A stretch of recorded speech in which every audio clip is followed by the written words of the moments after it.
Well, good morning, everybody, and welcome to the AXR Sales Director Incubator, the program that helps you have better career conversations and to make great career decisions. My name is Mike Dixon. I lead the Sales and Marketing Division here at AXR Recruitment and Search, and this morning I'm delighted to be joined by Jamie Eastley, General Manager of Sales for Primo Foods. Welcome this morning, Jamie. Thanks, Mike.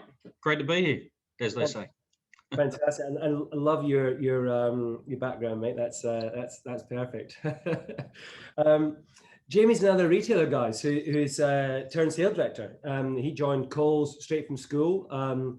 Similarly to Nick Dawes, went back to education throughout his life, which I'm really interested in touching on. But he worked his way through store operations before launching his FMCG career with Smith Snack Foods back in the day, and we fast forward 30 years, and here he is leading one of the biggest FMCGs in Australia in terms of the sales function there. So a lot to talk about and to get through. For those of you who are new to the program, perhaps jumping on for the first time, we encourage interaction, but unfortunately you are all muted. Just to let Jamie and I get through the session. But there's a chat facility, so please jump on, ask any questions as they occur. If I can, I'll ask them as we go. If not, we've got time at the end as well to ask all questions. And I've got a bunch, as always, that people submit prior to the session. If that's your preferred medium, then please always do. So looking forward to that. So, hey guys, let's get into it.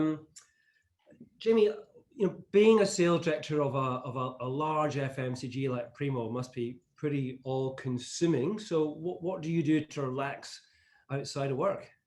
Outside of work, I think that's a good question, Mike. Look, no, I'm an avid traveller. We love to travel and anything with wheels. So whether it be motorbikes, fast cars, four-wheel drives. I'm an avid motorsport fan. So my typical Sunday night is sitting up either watching MotoGP or Formula One to the wee hours of Monday morning. So, but look, spending time with the family, getting out and about, getting into the country. Grew up in country Tasmania, so getting back to the country is where I spend my time to really just relax and let the hustle and bustle of city life and work life just blur into the background. Yeah, fantastic. And look, as a lot of people talk about what COVID's done to work-life balance and the way in which they've perhaps changed a number of things. Has it kind of changed things for you, Tom? Look, I think, we all know, week 11, the world went mad, certainly here in Australia, where sales spiked and the announcements come out from Prime Minister, Mr. Morrison, around what was happening with COVID. And we all went straight into, a lot of us went into shutdown and working from home. And, from an individual that spent most of his life rocked up in the office bright and early and, one of the first in and one of the last out, spending all that time working from home was quite a significant change. And, early on, I found myself, instead of walking down from upstairs out the door into the car, I'd walk down and go straight into my study. And there I would stay for 12 odd hours. And I realized that this couldn't work. I had to be disciplined and I had to make sure that I allowed the time for the breaks or, to walk the dog, to go and do those things through the course of the day. So actually, yes. And it's maybe really think a little bit more around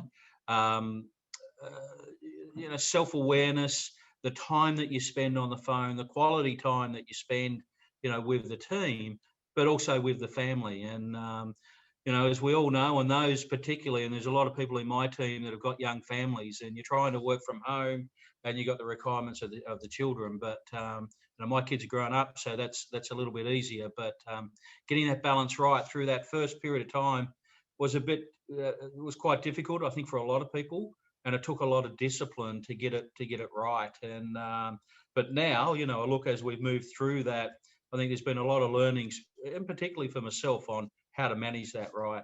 Give the time to take the dog for a walk, to get out and taking some phone calls in the backyard rather than sitting in that office environment. Yeah, it's interesting. Amount of people I spend almost all my day on the phone, as you probably imagine, as a recruiter. But and people are happy to take my calls anywhere. I mean, I'm always amazed when people can run and take a phone call. It presses the hell at me. But do you think COVID's changed the way we'll work permanently? And has it changed the way Primo view working from home or flexibility, those kind of things? I think there's two questions in that. One, overall, yes. And I think if you look at, the amount of people that probably work from home prior to COVID versus the amount of people now, and the amount of organisations that are bringing in more flexibility to work from home. And look, my view has always been, I really don't care where you are. My personal view as a manager, I don't care whether you're sitting in the office in front of me or you're working from home or you're on the road. It's about getting the job done and getting what you need to get done. But I think there's more formalised structures coming in and organisations allowing people from work from home, and certainly Primo is one of those. It's around the flexibility to be able to do. But we still really strongly believe that there is, the power of bringing people together to be able to sit in a room and discuss the issues at hand and to be able to work out the solutions. There's not a better way to be able to do that. And whilst, doing things like this is great, and I can see you and I can watch your body language, still that face-to-face contact, whether it be with, your peers, your staff, your management, your customers, to me is still number one. So it's getting this balance right between work from home when it makes sense. For example, we do our executive leadership meetings, which are all-day meetings once a month where we run through the month results and what's the plans. We do that all from home because there's no use of us all sitting, in a room, as much. So we're still doing that on the Zoom or the Teams meeting. But there are some meetings now where we're getting back into that rhythm. And in fact, on a plane next week to see some customers, for the first time in a long time. And as a guy that spent his life in sales, that means you spend your life on the road and traveling. And I've got to admit, in 30 years, this is the longest time that it's been that I haven't been on a plane. So it's interesting. I've certainly started, I speak to sales directors like yourself, Jimmy, every day, and business managers, national account managers, guys and girls who are on the call. I think everyone's kind of starting to make those first trips and like really excitedly again going, I'm on a plane next week. I'm going to Melbourne. I'm going to Queensland. It's really quite something. And yet we all used to do that all the time. But it changed times. But let's get into your career journey, Jamie. As mentioned at the start, you're another retailer, turned salesperson. And for you, when did the idea of a sales career occur, and how did it happen for you? Yeah, it's a very, very interesting question, and I probably started my work career very, very early, and even as a 13-year-old paper boy up at 4:30 in the morning doing a run before school started and getting into that. So I was probably used to the routine of getting out and pushing myself and working right from an early age, and then after school casual, working for Coles supermarkets in Tasmania. And then literally I finished high school and went, well, what am I going to do? And I had these plans of, being a carpenter or doing a trade or doing all that. And I really wasn't sure on where life was going to take me. But in the meantime, I was working for Coles, and, I found I was getting more and more hours. And then as soon as I left school, they put me on full time. And then they offered me, back in those days, it was like the trainee management program. It was called the Super Scoop program, where they took you across all of the major departments in a store. So deli, dairy, fresh produce, meat, grocery, back in those days, variety. And so you worked around, and I worked over that 18-month period across 6 different Coles stores. And before you know it, I was a manager working, within Coles in the stores. And I was really enjoying my career back in those early days, but it was very different then to what it is now. And, an average week for me was 80 hours. A big week was 100 hours. Wow. I used to start at 5 a.m. 2 mornings a week. I never got in the door at home before 8. And then when you had late trade on Thursday night and Friday night, it was 10 o'clock. And, you want to talk, it was great for a young single guy maybe, but then you start to think, what else am I going to do? And I got talking to a few of the reps that come into the store, and from when you're working in this box, which is retail, which you're learning a lot about retail, of course, and Coles were very good at that. You see these other guys that drove in their nice brand new Commodores and cars and walked in, and you know, these were the grocery reps or the sales guys at the time, and I sort of looked at them and it sounded great. And to be honest, one of those guys sat me down, and he worked for CCA, Snack Foods at the time, and sat me down for a cup of coffee and said, look, we've got a rep's job going. Are you interested? I said, yes, I'll be interested in a conversation. I met his boss the very next day over a cup of coffee, and he literally said, the job's yours if you want it. And that was my entry into sales. So I started with CCA Snack Foods. So Coca-Cola owned Smith's back in the early days, or APD, you know, as it was back then, and as a rep on the road. Wow. Okay. I mean, those hours are incredible, aren't they? Not many people Yes. will probably move to sales to reduce their hours, but you probably did. And you know, so you kind of so Tasmanian, who's now in Sydney. You spent time in Melbourne at the time of the kind of PepsiCo Frito-Lay acquisition of Smith Snack Foods. I know that there's a few kind of iterations of how that happened, but we often hear from senior leaders about what it's like to lead an acquisition and the kind of the complexity of that. But for somebody who's getting towards their even kind of mid-career there, what's it like working through acquisitions and mergers, and did it impact you at all back then? Yeah, absolutely. I was heavily involved in the acquisition back then, and for those that don't know, CCA or CCA Snack Foods, they then sold to United Biscuits. United Biscuits then sold to PepsiCo or Frito-Lay. And so I managed through a few of those, but it's really exciting times. It's hectic times as organisations change culture and change ways. But, you know, going from CCA or Coca-Cola to PepsiCo really wasn't a lot of differences. You know, US standard calendars, very structured in the way that they do things. But it was exciting times. And I'd encourage anybody that gets the opportunity to be involved in something like that to definitely do that, because it does broaden your horizons and experiences on how organisations interact. And I've actually been involved in a couple of M&As and onboardings over the years. And, you know, at ACP, we brought EMAP magazines and brought a few of those into the stable. So a similar thing. And it's an exciting time, and it does give you broader experiences than maybe as a sales professional you'd be generally exposed to. Yeah, great. And talking about ACB magazines, you 2004, you moved there, Jamie, and it was, I think, part of the Packer empire. And yes. How different was publishing to FMCG? Well, very different, but very much the same. Same, but different, as they say. And again, similar opportunity. I've been working in salty snacks at that time for 13 and a half years, and moved from a rep on the road in Tasmania to running Tasmania, into Melbourne on the Coles account. Then got the opportunity to move to Sydney, managing Woolworths and the Woolworths portfolio, Big W as well, and then petrol and convenience. And then while I'm doing all of that, I get a call, and again, similar thing.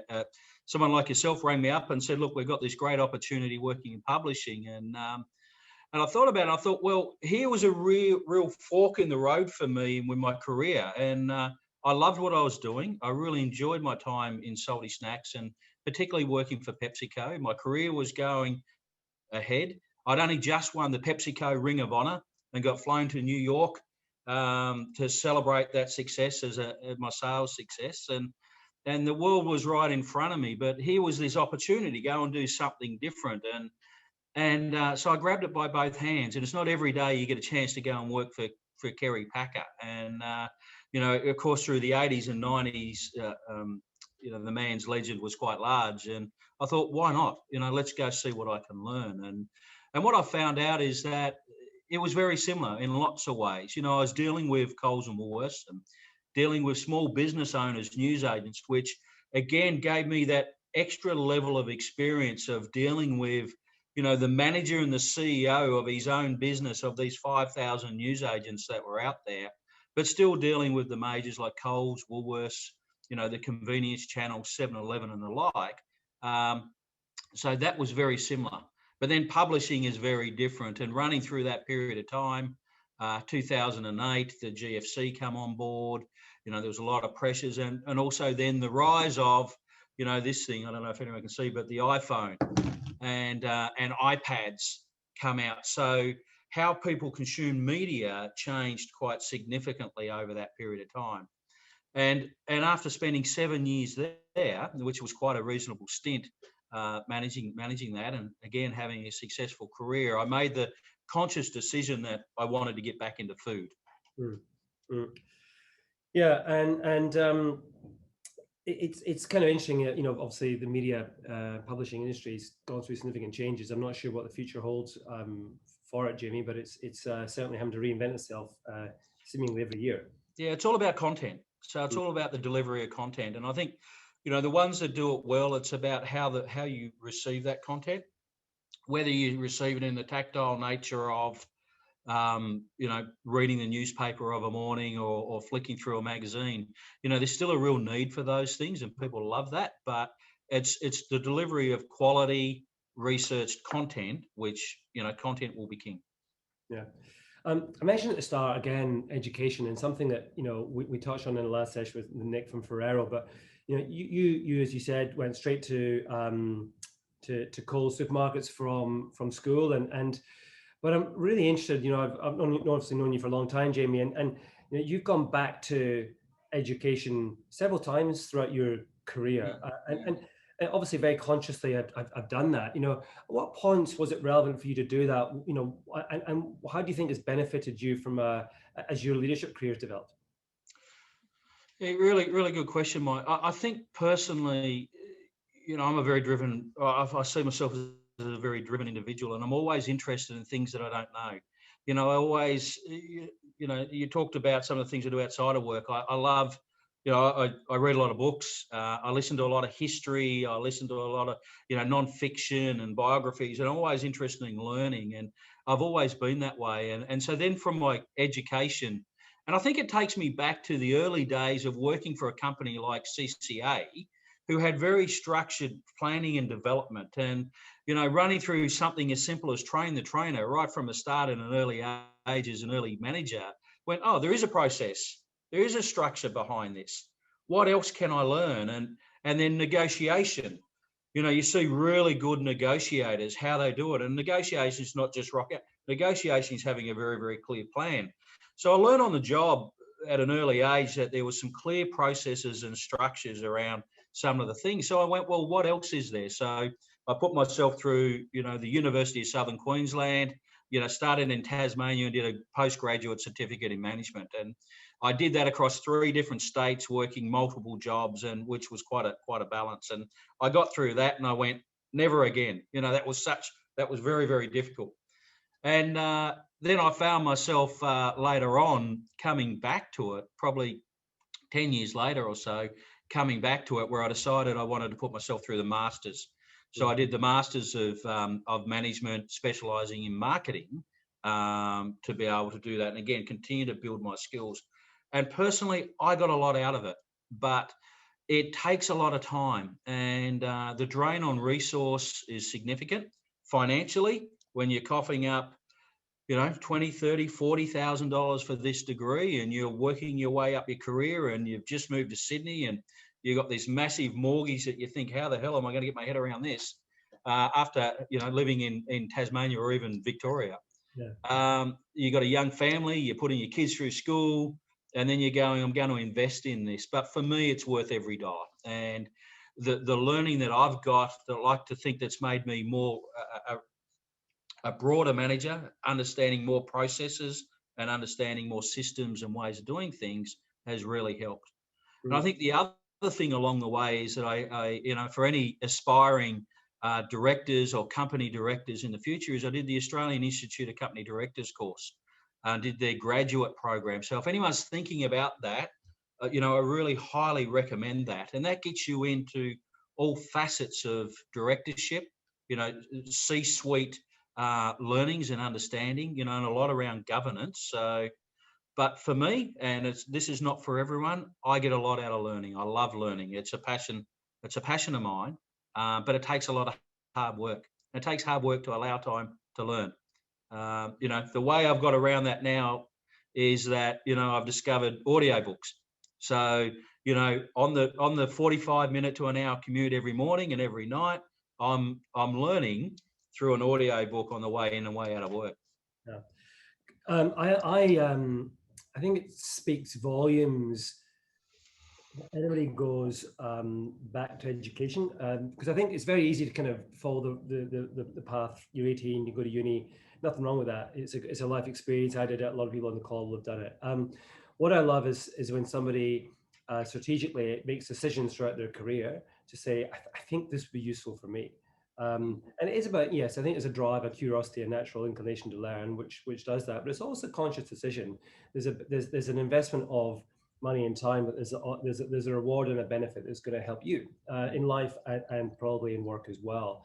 And I think increasingly organizations are open to supporting that through time and potentially financially as well. And to me, when we talk throughout the program of taking control of your career, because if you don't, then nobody else will. It's up to you. It's not HR. It's not your line manager. And education is much the same thing, because that's a visible demonstration of how seriously you're taking it. So as a recruiter, I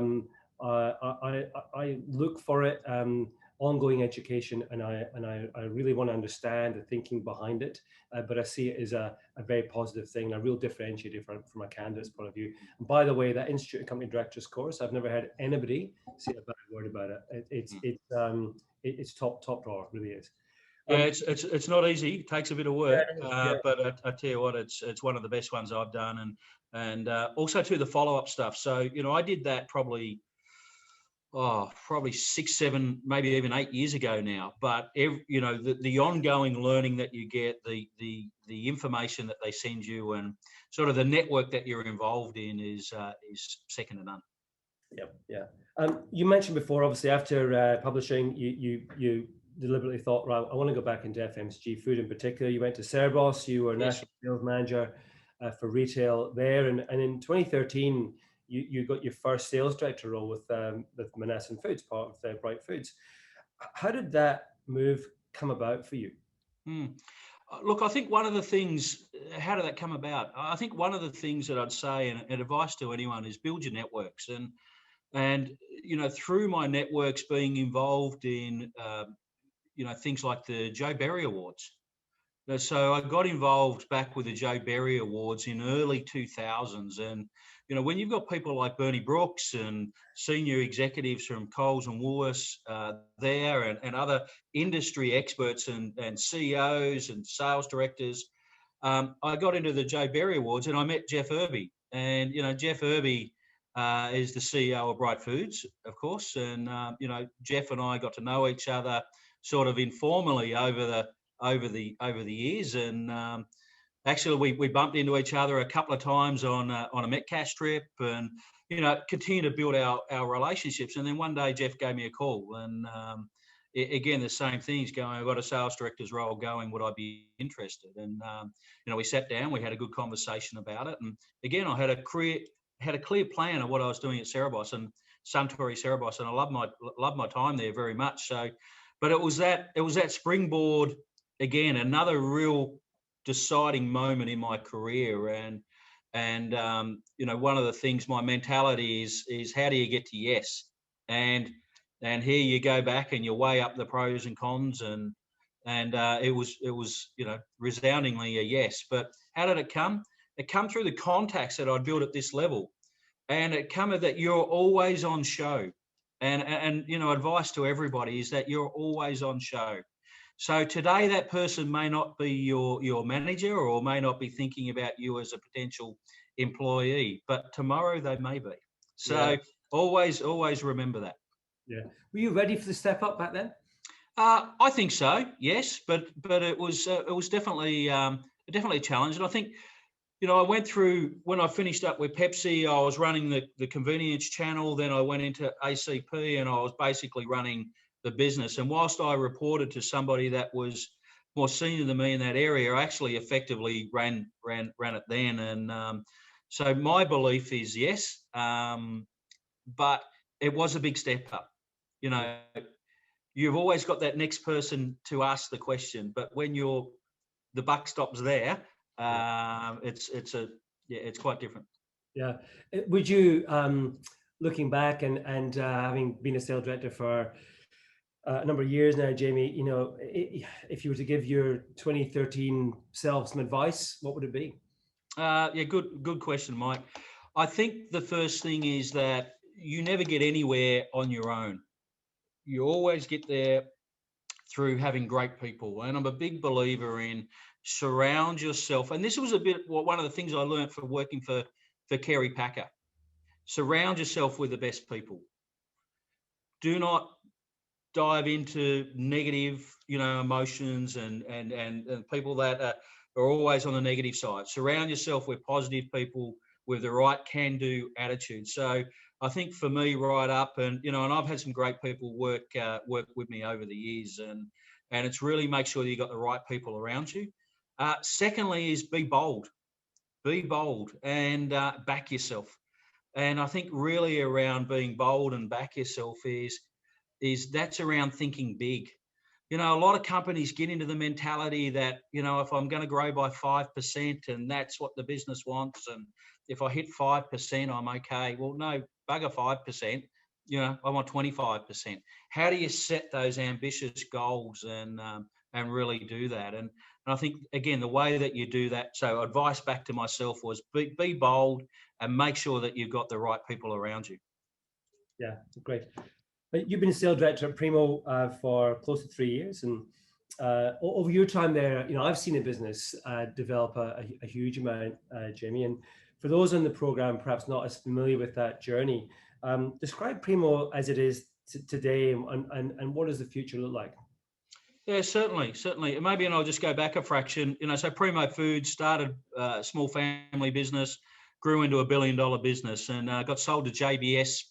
JBS is the world's largest meat protein business, and is the second largest food company in the world. And it bought Primo probably 5-6 years ago now, and then brought on a new management team, Bruce Sabata, who's the COO, and one of his first appointments was myself to head up sales. And we've really taken the business on a new journey. With what I'd argue was a meat business in the past to now being a world-class FMCG organisation. And to do that, you've got to do some things very, very clearly, and have a clear vision, have a clear purpose and promise. But again, get the culture right. And I think one of the things that we're really trying to do here is really bring that entrepreneurial spirit along, into the business, and to be able to bring people that have a similar vision. I've never worked harder in my life, but I tell you what, it's never been more rewarding. And we're doing really some great things here at Primo. We've been nominated and won some Supplier of the Year awards, Advantage survey results. When I first started here, and we sat down with the team, we were ranked 23 out of 24. This year we were ranked number 1. And how do you get there? Is having a clear plan and having a group of leaders that work with you that are committed to that plan as well. And again, I've got a very strong customer director group. I've got a very strong set of peers that were all relentless on how do we improve the business. So, and we set ourselves some pretty, audacious goals. But, if you shoot for the moon, the old saying, again, we're striving to be able to do that. And that's Primo today. We want to be an innovative company. We want to be a company that is growing, and we don't settle for 4 or 5% growth. Again, we want 25% growth. Yeah, it was exactly you said. It's surround yourself with good people and set bigger goals. I think ambition goes a long way. Yes. With particularly with ambition with good people makes a massive difference. And I love the journey you guys are going on. I'm really interested to see where you take it. I think that move from as you say, a meat business to an FMCG business sums it up quite nicely. And I think I know the ambition is to develop hugely and to continue to do so. I think the role sales plays, the role that you play and your team plays is massive, Jamie. And a lot of that's to do with how much I think the role of sales has evolved, and how much ultimately, of course, the core customer objectives remain the same. But it's more complex in terms of the analytics we have to work with, the breadth of stakeholder alignment, and the need for a sales leader to understand all of the business, not just the customer. And in your career, as a leader so far, how has your role evolved with I guess the sales function evolving along with it?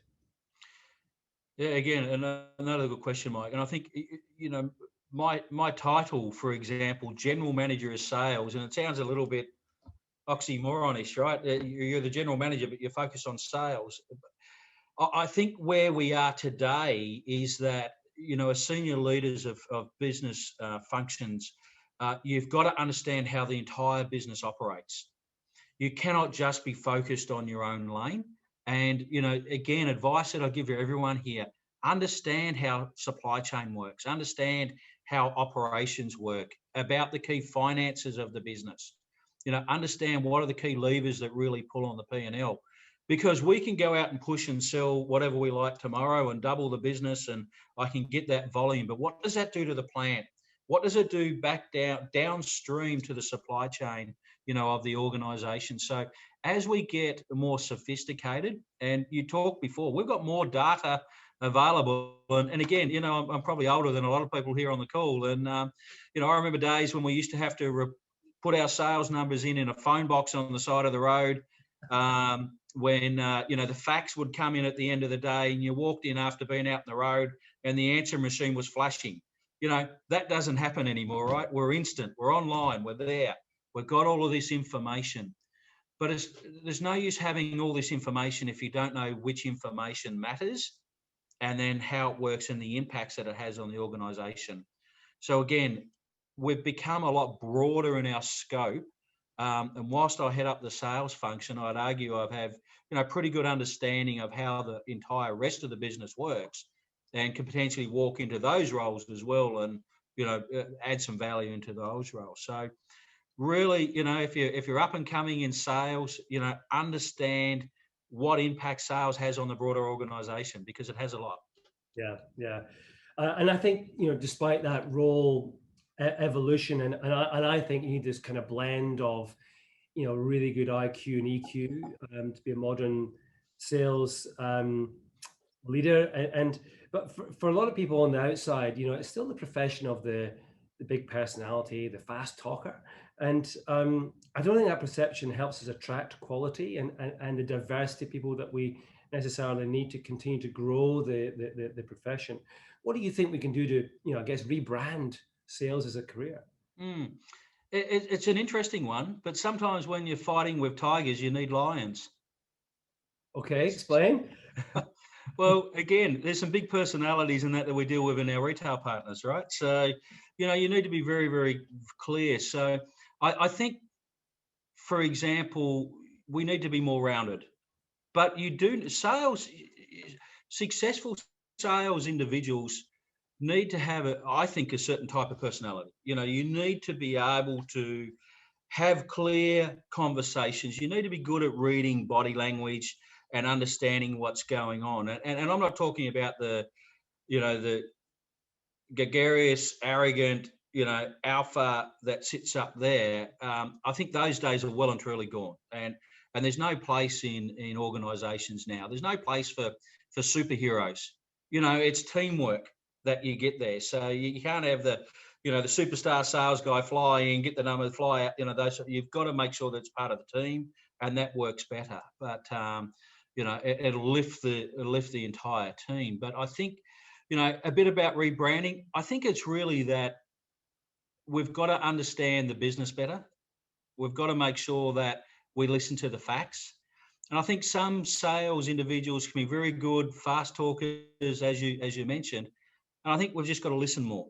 And I think, to be able to do that, you can make a great career in sales by having a great personality and really driving, and the guy or girl that really builds the strong rapport. But you'll cap out at a point if you don't have these other skill sets. And I think more and more today, you've got to be rounder. You've got to do this. And I think, organizations that have good 360-degree programs, and which we do here, it tells you what you're great at, but tells you, when your peers are telling you, hey, I don't necessarily like this or whatever, that helps as well. But it's what you do with it. So, okay. What about you, Jimmy? What's next in your career? Do you set longer term career goals? I do. and all across my career, I've had very, very clear goals. And I think one of the things in that is be flexible, and because it doesn't always work out the way that you want it to work out, as in the way that you envisage it. And if I were to go back as a 20-year-old and think about if I said that I wanted to be here today as a 50-year-old, how would I have done that? It's actually worked out very, very differently to what I would have imagined. So yes, definitely set career goals, because, you know, you raised the point before, and I'm a big believer of this. No one else owns your career, only you do. Maybe your partner's got a huge influence in it as well, but only you own your career. So, you know, you need to understand where you want to go. You know, every business, every great organization has a clear vision and path on where they want to get to. Have that path. So, you know, if you're a national account manager today, and you go, I want to be the head of sales, or the head of or I want to be the national business manager, I want to be the sales director, I want to be the CEO. Have a clear plan, be realistic about that plan, and be flexible on how you get there, because the best way of getting there is not also the most obvious way in a lot of cases. So yeah, agreed. Yeah, and everyone's path's different, right? And that's the beauty of doing these interviews with you, Jamie, and your peer group, is that no one's got there the same way, and that's why life's interesting. But you keep going forward, diagonal, sideways, but you keep. I love that phrase used before, finding out how to get to yes. yes. And do decision making. Really interesting. And where do you seek advice when you're kind of looking at career and facing into decisions? Is it people you go to, or how do you approach those decisions? Yeah, I think over the years I've managed to build a very strong network of peers and people that are in similar roles to myself, and people that are CEOs, you know, more senior roles, and people that are not as senior. So my peer network goes up and down and across. And you know, I think it's having people that you can confide in, and this is not complain to, this is confide in, and there's a big difference. But having people that you confide in and talk about your plan, and one of the things that I had the opportunity to do early in my career was have an executive coach. And back when I was again at PBL, one of the things where I had an exec coach come in once a month for 5 years, and I had a chance to talk to this individual about certain things. And it was always about, how do I handle this? How do I handle that? What do you think? And he'd never give me the answer. He'd always be, well, what do you think? What do you think happens if you do this, or what do you think happens to do that? So really helps your strategic thinking along the way. But, you know, around mentoring and peers, have that group. And you don't have to have someone to say, hey, Jamie or Mike is my mentor. You can have a collection of people that are informal mentors that you can just pick up the phone and go, hey, what about this? Or I'm thinking about that. Or, you know what, my boss, he or she has really challenged me in this space, and I'm not quite sure how to handle that. You know, have some people that you can sound off. And I think open yourself up a little bit. And it's a little bit confronting. And you talk about the sales personalities before. It can be confronting for you know, strong personalities, particularly some males, to open up to other people and go, hey, you know, maybe I need a bit of help here, or a bit of guidance. Yeah. And do you act as a mentor to others? Is it something you've got involved in? Yeah, absolutely. And, you know, there's things that I've done formally through things like the Joe Berry Awards, but there's things that I've done informally, and particularly with a lot of people that I've worked with in the past, and where they'll quite often ring me up, and what I've just explained that I do, they do with me. And, you know, again, I think it's about building the industry. And whilst the industry is very, very large, it's also very, very small. And I think the more that we can help individuals grow and get a great career out of FMCG, the better it is for all. Yeah, great. Looking forward, we did a bit of analysis last week in our business here at AXR, and we had a look at all the roles we've just filled, all the roles we've got on, and it was really interesting that 85% of those were all newly created positions. Now that's really different to the norm if you were to analyze that position a year ago, or I guess in a year's time, it's probably nearer to 30-35% of the roles that we would have as a specialist recruiter would be newly created. The rest would just be normal, joiners and leavers. So it tells us that we're facing into a lot more confidence and buoyancy in the job market, which is a good barometer of confidence, I think, through the economy as well. And with so many people putting a planned move on hold in 2020, rightly so, with COVID, people have sat in their hands and said, I just want to just pause for a moment. If 2021, as we predict, is going to be pretty buoyant in the jobs marketplace, what advice would you give people as they kind of look into next year? Yeah, I think there's two parts to this story. The one is maybe some individuals that have found themselves unfortunately out of work now.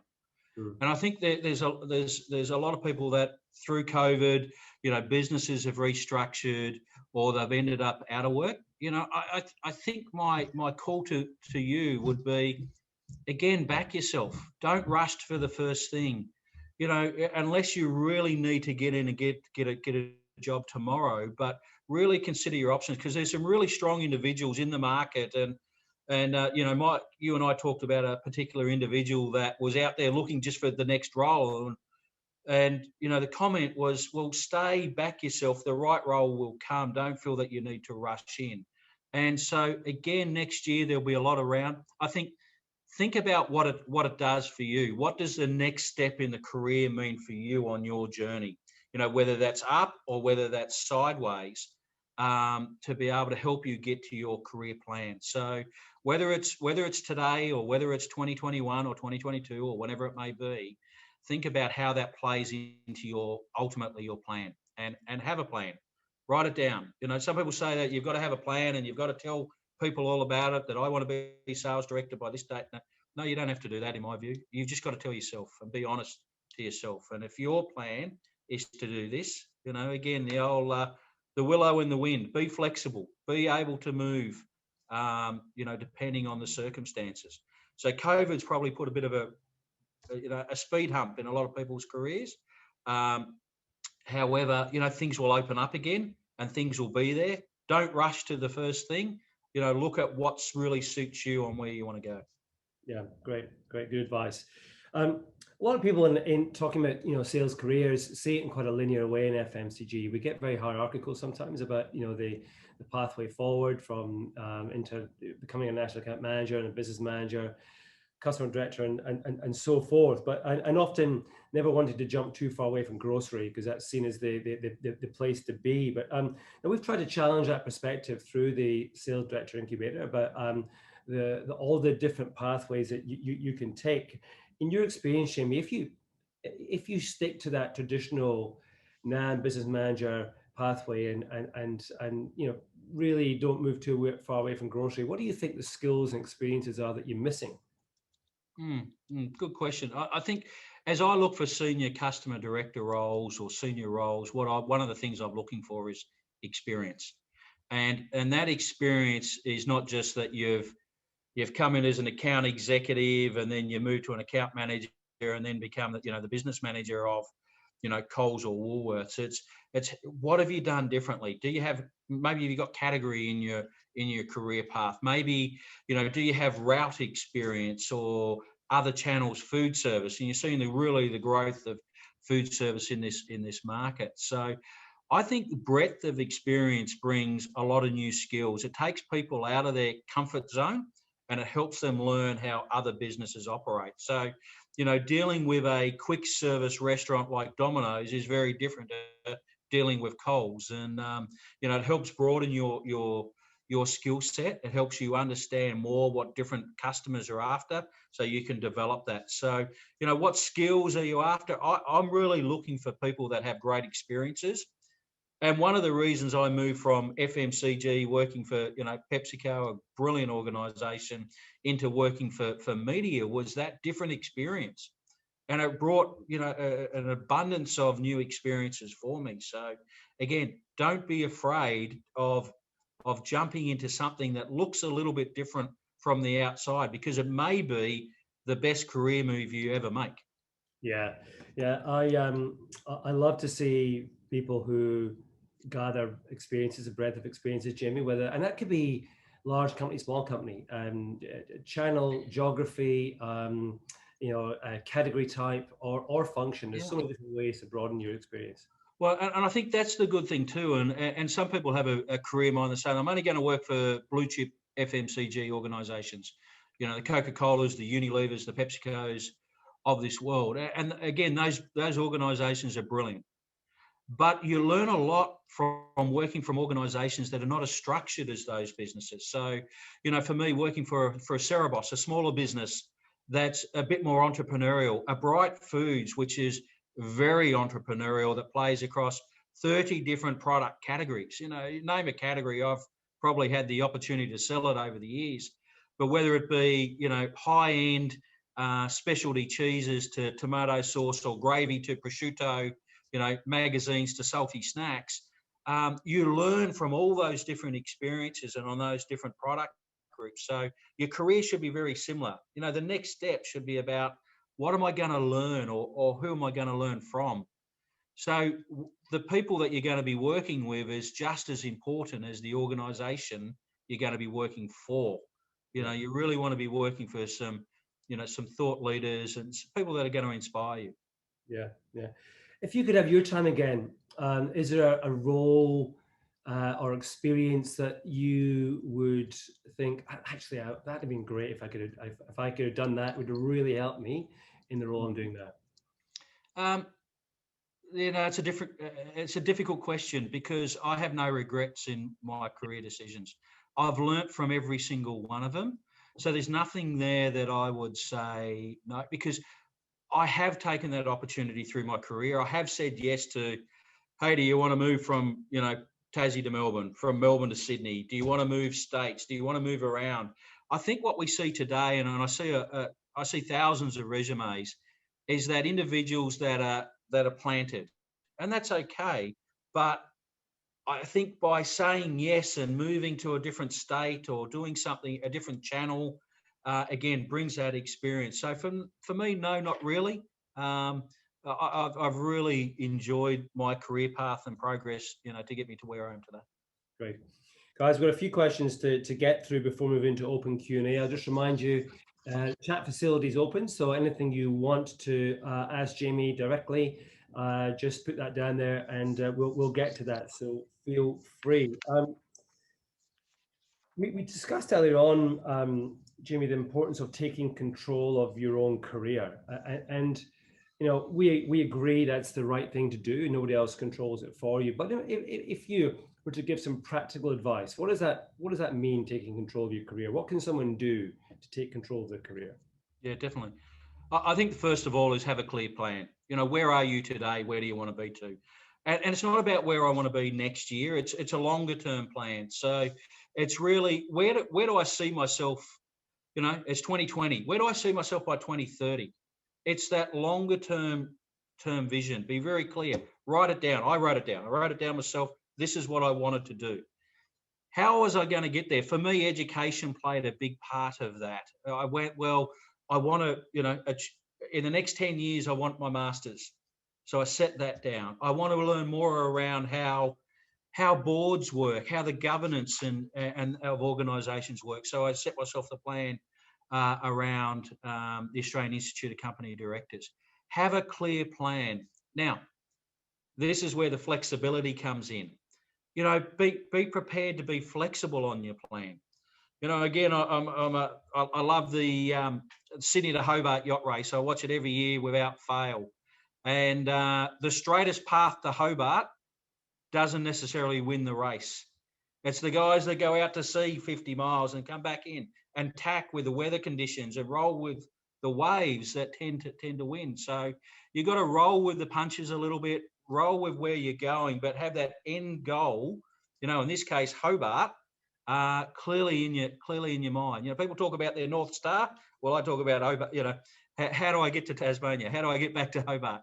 How do I, what do I need to do? So in my career, eventually, one day, I will see myself maybe back to where it all started. But have a clear goal, have a clear vision, but be prepared to tack. Be prepared to try something different.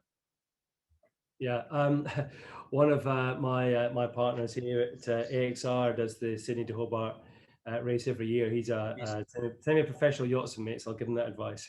Yes. But what interesting question I've asked every sales director who's been on the program, and it's been used several times. So careful what you say here. It's been used several times when candidates are subsequently going through a recruitment process with that sales director that perhaps an assignment I'm running. So when interviewing a candidate, what impresses you, Jamie, and what can frustrate you? I think it impresses me is again, over the years I've interviewed thousands of people, and I think the candidates that, if I was to put it in, that ones that are prepared. I think the first and foremost, be prepared. Understand who you're dealing with. Understand the organisation that you're working for, and really understand that the role that you're applying for. So I think those that are going to be successful in interviews are those that have done their homework.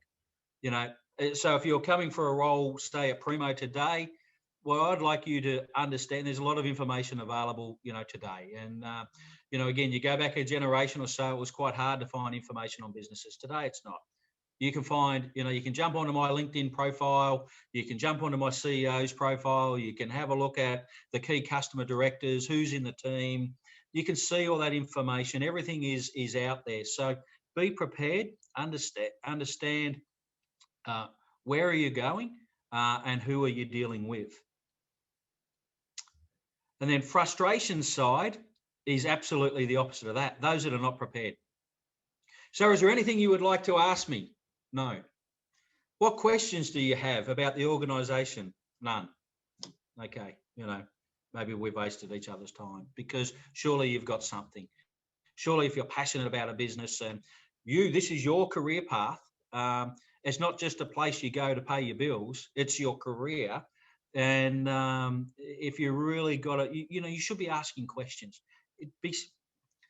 Ask the probing questions. Challenge me, or challenge the other person in the interview around, well, what do you really love about working there?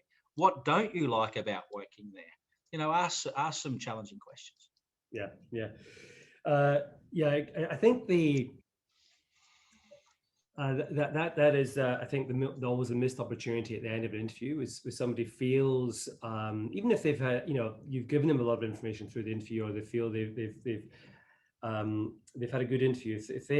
If they miss that opportunity to dig deep, they're there to interview you in the business. They're there to assess you in the business as well. So what an opportunity to demonstrate your curiosity, your thought, your thinking, the sort of person you are. I think it's the biggest missed opportunity for those who don't ask questions or ask bland, not very well thought through questions, particularly given the information you can go into an interview with. So there's clearly there's a lot online, but LinkedIn's a wonderful thing in terms of actually activating your network too. So why not before you interview Primo, try and speak to somebody there to say, hey, what's it like? What's Jamie like to work for? What's the kind of big strategic agenda that the business is working to right now? People are happy to share generally and happy to kind of be involved and help each other out. So what use is a network if you're not going to activate it? So that's right. Agree, Jamie. Okay. Summing up before we go to open questions, Jamie, what 3 pieces of advice would you give somebody on the program as an inspiring sales director? Build your network. Absolutely. Have a great network. And it doesn't necessarily need to be the people that are obvious. I think the broader the network group and set of peers that you can have, the better it'll be. And a lot of the informal chats, whether it be catch up for a cup of coffee or can I give you a call in the car on the way home tonight? So build networks, because you never know, tomorrow that person may be looking just for you, so, build your networks, be bold, absolutely be bold, and, back yourself. So with being bold means back yourself. And it's not about being rash, but it's making clear decisions. What is that next goal going to be? And how do you do that? And the big one for me is say yes. we have turned into, I think, a culture that gets to know very, very quickly. Or, I know the customer said no. Well, they can say no 100 times. They only need to say yes once. How do you get them to yes? And, again, avid reader, a book of getting to yes that I read, early on in my career. But how do you get to yes? And I think it's a critical thing that everyone can learn on, because at the end of the day, getting to yes is the start of the negotiation. It's bringing things forward, and it opens the doors to the opportunity. Great. I do love that phrase, how to get to yes. And I think you mentioned it before in context of making career decisions. It's a really nice lens to look at something through. Fantastic, Jamie. Let's go to the open questions. One come through in the chat. When you have a career discussion with your team, what are your expectations from them, and what do you want to get out of those chats? Again, great question. I think career conversations have to be two-way. They have to be, so when I sit down with my team, talk about, well, what do you want to do? So I can lead people down the path. I can put a voice of realism around where I think their strengths and areas of development are. Well, I want to be the CEO. Well, look, there's a few things you have to do to get there. Maybe we need to do this, maybe we need to do that. But I think it's an open conversation, and it's a fluid conversation that happens regularly. How else can I develop? And I think, if you're having regular conversations, it's not a formal conversation that happens once a year. It's just like, well, what do we need? What do we need to do? How do we get that right? How do I help you be more successful? If I help you be more successful, you'll then achieve your goals and objectives.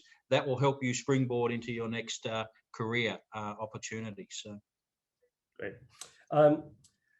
How has personal development feedback shaped you as a leader and your career? Yeah, I think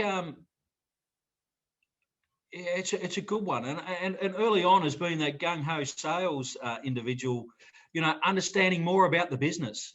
Once I had a manager say to me, "You're very myopic. All you think about is your sales and your account," and I really took that on board and went, well, okay, how do I understand more about the rest of the business? How do I be seen more as still about achieving my goals and objectives, but being more of an influencer rather than, somebody that's just gung-ho running in saying, well, I've got to go sell this to Woolworths or do whatever I need to do. So I think good feedback is great, but if you don't do anything with it, it's not worth the time of day. So listen to what people tell you. As I say to my team all the time, feedback is a gift. Yeah.